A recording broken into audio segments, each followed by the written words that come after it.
There was no speech, no crowd watching, no music swelling behind the moment, just a man, a kitchen, 3 a.m, and a decision so quiet the walls didn't even register it.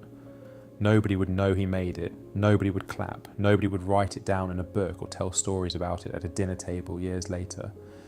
And yet, in that silent, invisible, unremarkable moment, that was the one.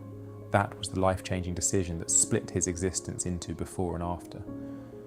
You think the turning points come with warning. You think transformation announces itself. You have been waiting, maybe for years, for the dramatic moment, the rock bottom scene, the speech from the mentor, the vision in the dark that rewires everything.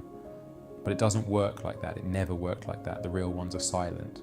The real ones happen when no one is watching, when the air is still, when you are exhausted and ordinary and completely alone with a version of yourself you barely recognize. The question is not whether that moment will come for you. It already has. The question is whether you heard it. He had been falling for a long time before he hit anything. That's the part nobody talks about. The slow erosion, the years of small surrenders, the mornings when getting up felt like lifting a building with his hands, the conversations he stopped having, the mirror he stopped facing, the dreams he started describing in the past tense. You know this feeling. Not the dramatic crash, not a single catastrophic event, but the gradual dimming. The way ambition just quietly stops showing up one day and you don't even notice until months later when you're sitting somewhere you don't want to be, surrounded by a life you never consciously chose. He chose comfort. Every time.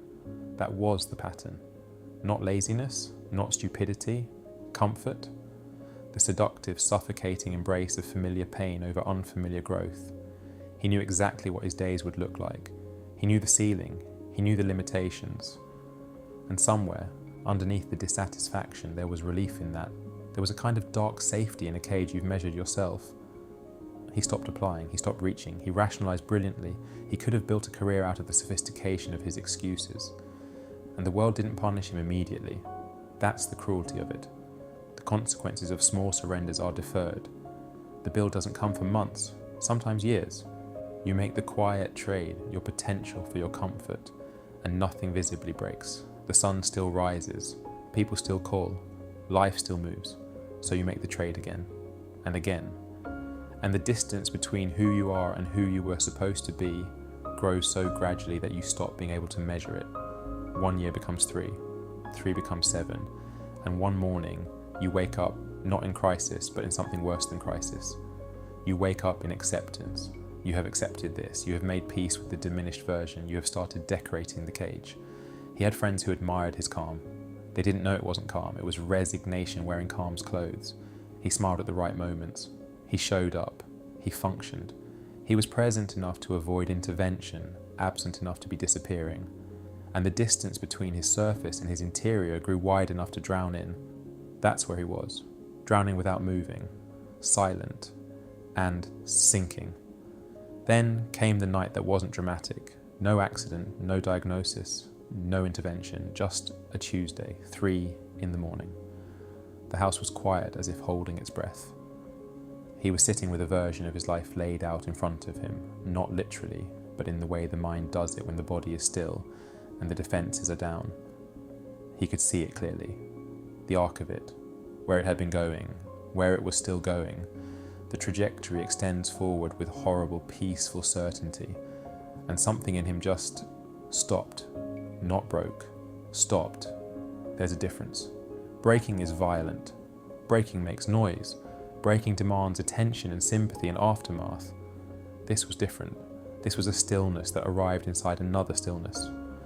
A quiet landing after a long fall he hadn't known was still happening. He looked at the life in front of him and he didn't cry.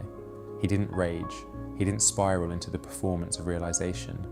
He just saw it, clearly, without the distortion of hope or denial. This is what I have built. This is what I have permitted. This is the result of every silent surrender, every deferred decision. Every morning I chose the familiar ache over the terrifying unknown. He held that without flinching. That was the collapse, not the breaking, the seeing. The full, undefended, unmedicated, unentertainment-numbed act of seeing himself without permission to look away. Most people never do that. Most people build elaborate systems to avoid exactly that moment. Screens and schedules and noise and plans and social calendars, constructed like a fortress against honest self-perception. He had no fortress left, and in the ruins of his avoidance, something very small and very ancient inside him spoke. You've been told that change requires momentum. That's wrong. Change requires a decision, a real one, not a negotiation, not an intention, not a resolution. A decision is different. A decision is a door that closes behind you. He understood, sitting in that kitchen, that he had been living in a hallway, moving neither forward nor back, existing in the space between the life he was leaving and the life he hadn't built, comfortable enough in the corridor to stop looking for rooms. The reframe wasn't inspirational. There was no surge of energy, no sudden belief in himself. It was colder than that, clearer. He understood that the pain of staying had finally precisely exceeded the pain of moving. Not because things had gotten worse, because he had finally let himself feel how bad they already were. You've been managing your dissatisfaction, administering it in doses, keeping it at a level that's survivable but not intolerable enough to force action. That is not living. That is maintenance. That is the careful management of a slow disaster. The reframe is this: your comfort is not protecting you. It is costing you everything. Every morning you choose the familiar is a morning you are paying with the irreplaceable currency of your days. You do not get those mornings back. The exchange is final. The receipt is your life. He sat with that truth until it became undeniable. Not motivating, undeniable. There's a difference between being motivated by truth and being cornered by it. Motivation fades. Being cornered by clarity, that holds. He didn't stand up inspired. He stood up, decided. And those are not the same thing, not even close. One of them lasts until the feeling does, the other one lasts. Now I need you to do something uncomfortable. Not metaphorically. Actually, tonight, not next week, not when you feel ready. Tonight, you are going to sit alone in a room with no phone, no music, no television, no open window into someone else's life, no scroll, no sound, just you and the interior of your own existence. And you are going to ask yourself the question he asked: what have I permitted? Not what has happened to me, not what obstacles have appeared, not what circumstances have constructed your current life. What have you permitted? What have you chosen through silence? What has been happening by default because you refuse to make a conscious decision about it? Write it down, not in a journal, not in a note app, on paper with your hand. Let your body be involved in the accounting. Write the specific things, not vague abstractions like I haven't been trying hard enough. Specifics. The project you haven't started for 11 months, the conversation you've been avoiding for 2 years, the skill you said you'd develop and haven't opened a single book on, the relationship you've been performing instead of inhabiting, the body you've been postponing, the work you've been half doing while calling it doing. Write it until the list is honest, then look at it. Don't analyze it, don't strategize over it, don't immediately jump into solution mode because solution mode is another form of avoidance. It lets you feel productive without being truthful. Just look at it. Hold what you've built through your permission. Now, and this is where it becomes real. Choose one thing on that list. One. And make a decision about it tonight. Not a plan, a decision. The plan can come later. The decision has to come first. Commit to the direction before you map the route. Say clearly to yourself alone in that room, this is changing. Not I want this to change, not I should change this. This is changing. The period at the end of that sentence is load-bearing. Keep it there. Then, and this requires discipline, do one concrete action before you sleep. Not a large one, a real one.